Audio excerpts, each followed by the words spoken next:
Kamala Harris in Las Vegas today as a new poll across swing states, including Nevada, show her neck and neck with Trump.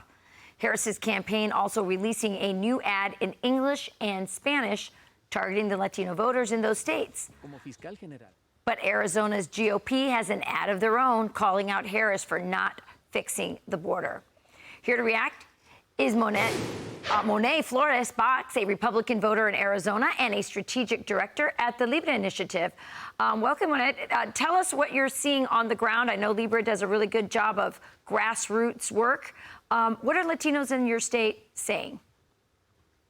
Well, thank you for having me. I believe that Hispanics, like most Americans, are just asking themselves, am I better off than I was 4 years ago? And this administration is not empowering Latinos to reach their full potential. Our community is looking for candidates that are pro-energy, pro-economic growth, and she's had 4 years in this administration to prove that she cared about the economy and immigration.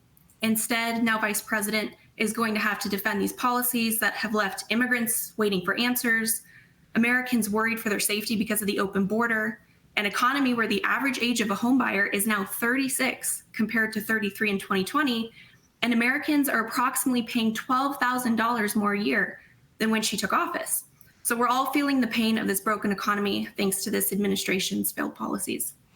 Yeah, I mean, look at this poll, though. Harris still holding a lead over Latino voters. If you look at them as a whole, 58% support Kamala Harris, 42% for Donald Trump. But people have to remember those numbers for Donald Trump, for a Republican candidate, are incredible. I mean, it wasn't very long ago that Republicans were in the 20s with Hispanics. Donald Trump definitely on the move. What do you think Donald Trump, President Donald Trump, should do in these last, 90 days before the election?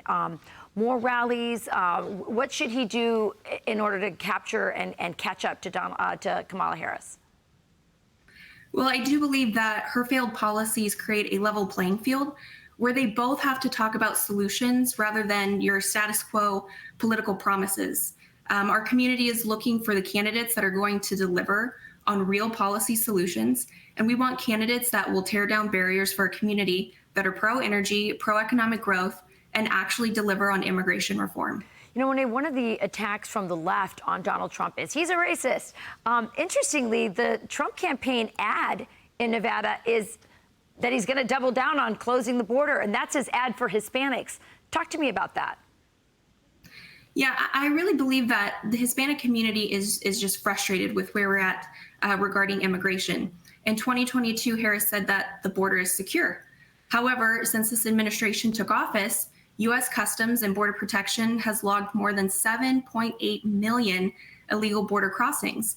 And I don't know about you, but that doesn't sound very secure to me. No. Meanwhile, hardworking individuals who would be great assets to this country, I have family members in other countries that are also still waiting in limbo because this administration did not deliver on real immigration reform. Yeah, it's usually people who came over here legally, went through the process, who are the most frustrated with the open borders. And all of us, no matter what our color or race or background, will be upset about the fact that terrorists are coming across the border and that this is a national security nightmare.